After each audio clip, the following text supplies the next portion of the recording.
Hello everyone, welcome to this session. I hope सब लोग बढ़िया हैं, सब लोग मस्त है। सबका स्वागत है आज के सेशन में। इस सेशन में हम लोग एक बहुत ही इंपॉर्टेंट बात करने वाले हैं, बिकॉज आपके एग्जाम्स की डेट्स अनाउंस हो चुकी हैं। और अगर आप उन लोगों में से हैं जो इन बचे हुए दिनों में अपनी प्रिपरेशन को बूस्ट करके एक सिग्निफिकेंट इम्पैक्ट डालना चाह रहे हैं अपने रिजल्ट पे, यानी कि आप नेट या जीआरएफ क्वालिफाई करना चाह रहे हैं, तो आपके लिए ये वीडियो होने वाला है। यानी कि 45 डेज जो बचे हुए हैं उनके अंदर आप किस तरीके से आगे अप्रोच करें, कैसे इन 45 डेज को यूटिलाइज करें ताकि आपका सिलेक्शन कंफर्म हो सके, उस बारे में हम लोग बात करने वाले हैं। तो my name is Umesh Kumar Yadav, I am your faculty for paper two economics and let's start the session. देखो, बहुत ही सिंपल तरीके से, बहुत ही एकदम मतलब ब्रेक डाउन करके मैं समझाऊंगा कि किस तरीके से आपको यहाँ पे अप्रोच करनी है। उससे पहले आपको एग्जाम के पैटर्न को समझना पड़ेगा। उससे पहले आपको ये जानना पड़ेगा कि एनटीए जो है किस तरीके से सवाल पूछता है। तो आप सब जानते हैं कि वी हैव 10 यूनिट्स जहां से सवाल आपके पूछे जाते हैं। 10 यूनिट हैं आपके पास। पेपर 2 की मैं बात कर रहा हूं अभी। पेपर 2 के अंदर वी हैव 10 यूनिट्स एंड सभी यूनिट्स का वेट यहाँ पे बराबर नहीं है। हर एक यूनिट का अपना अलग वेट है एंड एनटीए जो है स्पेसिफिकली कुछ यूनिट्स पे ज्यादा फोकस करता है। तो हम लोग उन यूनिट्स की बात करेंगे पहले। तो ऐसे दो यूनिट्स हैं जो आपके सबसे बड़े यूनिट्स हैं जहां से एनटीए लगभग 50% आपके सवाल पूछता है। ये कौन से दो यूनिट्स हैं भाई? ये आपके माइक्रो है और ये आपका मैक्रो है। इन दोनों को मिला के आपके 50% सवाल बनते हैं अप्रोक्सीमेटली। हम लोग कह रहे हैं लगभग, या इनके कॉन्सेप्ट्स को यूज करके डेफिनेट है कि आपके 50% सवाल बन जाते हैं। तो सबसे पहले आपको क्या फोकस करना है? आपके पास 45 डेज हैं। 45 डेज हैं आपके पास। आपको सबसे पहले इन दो यूनिट्स को कवर करना है, राइट? आप जो है कम से कम 15 दिन में, क्योंकि इनका वेट इतना ज्यादा है इसलिए आप 15 डेज देंगे इन दोनों यूनिट्स को कवर करने में। अगर आपने पहले से पढ़ रखा है तो आप अच्छे से रिवीजन करेंगे, राइट? आप इन 15 डेज को इस तरीके से यूज करने वाले हैं कि आप इस सेट को, इन दोनों यूनिट्स को अच्छे से कवर कर ले। ठीक है? तो 15 दिन जो है आपने यहाँ पे अपने डेडिकेट कर दिए। अब इन 15 दिनों में कम से कम, क्योंकि बहुत कम टाइम बचा हुआ है, कम से कम आप 7 से 8 घंटे पढ़ाई करेंगे, राइट? जिसमें से आप 2/3 अपना टाइम जो है पेपर 2 को डेडिकेट करेंगे और 1/3 टाइम जो है आपका पेपर 1 में डेडिकेट करेंगे। बिकॉज पेपर 1 भी आपको सही से लेके चलना है, ये भी याद रखिएगा। दोनों पेपर को आपको बैलेंस करते हुए चलना, बिकॉज पेपर 1 के बिना आपका सिलेक्शन नहीं होगा। याद रखिएगा इस चीज को। अब आपने 2 यूनिट्स कवर कर लिए हैं। अगले बचे हुए 20 दिन आप बाकी के यूनिट्स यहां पे कवर करने वाले हैं। कौन से यूनिट्स? आपका इंटरनेशनल हो गया, इंटरनेशनल हो गया, आपका पब्लिक इकोनॉमिक्स हो गया,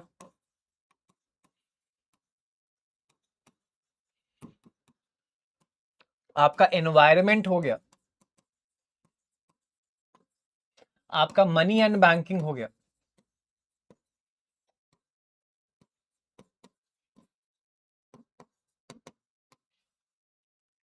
आपका इंडियन इकोनॉमी हो गया, एंड आपका ग्रोथ एंड डेवलपमेंट हो गया। तो ये 6 यूनिट्स हैं जिनको आप बचे हुए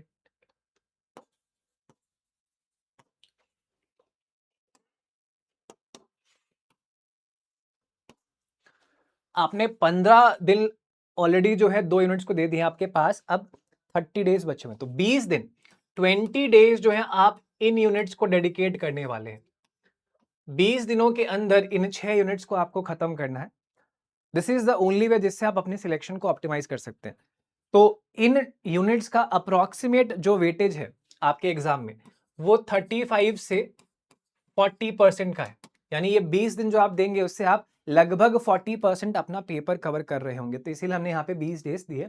ये यूनिट्स सारे बहुत बड़े यूनिट्स नहीं, जैसे आपका इंटरनेशनल छोटा है, पब्लिक छोटा है, एनवायरमेंट भी छोटा है, मनी एंड बैंकिंग छोटा है, ये सारे आपके बहुत बड़े यूनिट्स नहीं है। एंड इसीलिए हम लोग 20 दिन में इन यूनिट्स को कवर करेंगे।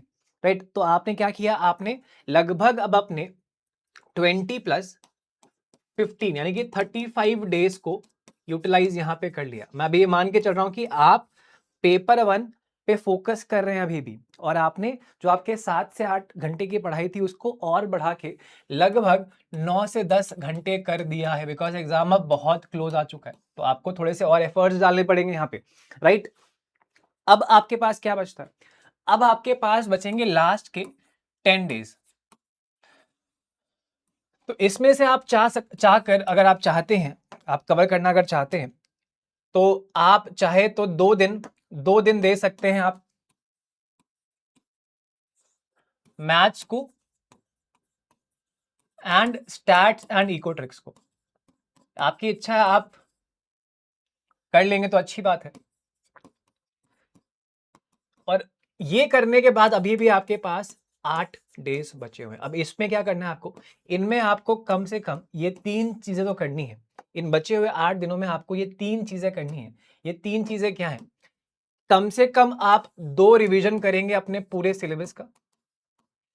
कम से कम आप 2 रिवीजन करेंगे अपने पूरे सिलेबस का। कम से कम आप 10 साल के 10 इयर्स के PYQ सॉल्व करेंगे, चाहे आपको कितने ही एफर्ट्स यहाँ पे डालने पड़ जाए। आप 10 साल के PYQs को सॉल्व किए बिना एग्जाम हॉल में नहीं जाएंगे, ये आपको खुद से वादा करना है। इसके साथ में कम से कम आप 10 मॉक टेस्ट देंगे। कम से कम आप 10 मॉक टेस्ट देंगे। उसका रीजन ये है कि इससे आपका टाइम मैनेजमेंट सही हो जाएगा। कोशिश करिएगा कि आप पूरे पेपर को जब आप मॉक टेस्ट दे रहे हैं 2.5 घंटे में 2.5 आवर्स में खत्म करने की कोशिश करें, ताकि एग्जाम हॉल में आपके पास अच्छा खासा टाइम बचा रहे एंड आप एग्जाम को टाइम पे खत्म कर पाए, अच्छे से रिवाइज कर पाए जो भी आपने मार्क किया है, राइट। तो ये अगर आप प्लान फॉलो करते हैं, अगर आप इसको फॉलो कर लेते हैं, तो उस केस में आप काफी हद तक अपने चांसेस को बहुत इंप्रूव कर लेंगे एंड आप डेफिनेट है कि नेट तो क्लियर कर ही लेंगे यहाँ पे। और जिन लोगों ने ठीक ठाक तैयारी कर रखी है, जिन लोग की तैयारी ठीक चल रही है, उनका फोकस अब कहाँ पे होना चाहिए। अगर कोई ऐसा पोर्शन बचा हुआ है जो आपको लगता है कि आपको खत्म करना है और जिसका रोल आपके एग्जाम में ज्यादा है, उसकी वेटेज ठीक ठाक है, तो उसको आप पहले खत्म कर लीजिए अगले 10 दिन में आप इसको कर लीजिए खत्म। 10 डेज देके आप उन यूनिट्स को खत्म कर लीजिए जो बचे हुए हैं, जो चीजें बची हुई हैं।